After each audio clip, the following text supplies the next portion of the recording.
બોમ્બની પોકળ ધમકી, કોણ ફેલાવે છે આ માનસિક આતંકવાદ? નમસ્કાર, હું દેવ ખત્રી, તમે જોઈ રહ્યા છો યોર ન્યૂઝ.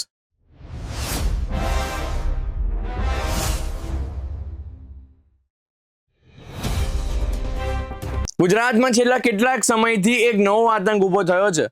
બોમ્બ નહીં પરંતુ બોમ્બની ખોટી ધમકીઓ.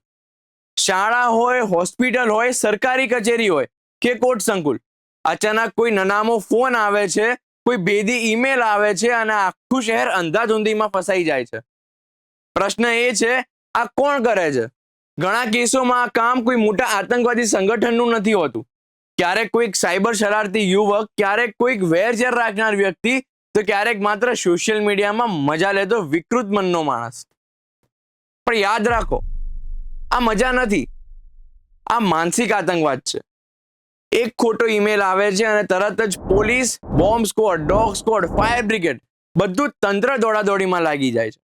શાળાઓ ખાલી કરાવવામાં આવે છે, હોસ્પિટલમાં દર્દીઓ ગભરાઈ જાય છે, કોર્ટમાં કેસો અટકી જાય છે.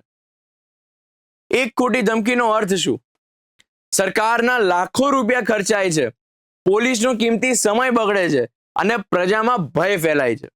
અને સૌથી ખતરનાક વાત, જ્યારે આવી ખોટી ધમકીઓ વારંવાર આવે ત્યારે સાચી ધમકીને પણ લોકો મજાક માની લેવાનો ખતરો ઊભો થાય છે.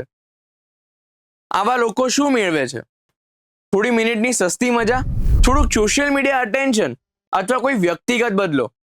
પણ તેમને આ મજા આખા સમાજ માટે ભયનો ખેલ બની જાય છે. અહીં પ્રશ્ન માત્ર કાયદાનો નથી, પ્રશ્ન છે જવાબદારીનો.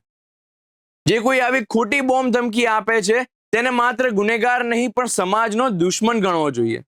કારણ કે બોમ્બ ફાટ્યો નથી, પણ ભય તો ફાટી ગયો છે. અને ભયનો ધડાકો ઘણીવાર સાચા બોમ્બ કરતાં પણ વધુ ખતરનાક સાબિત થાય છે.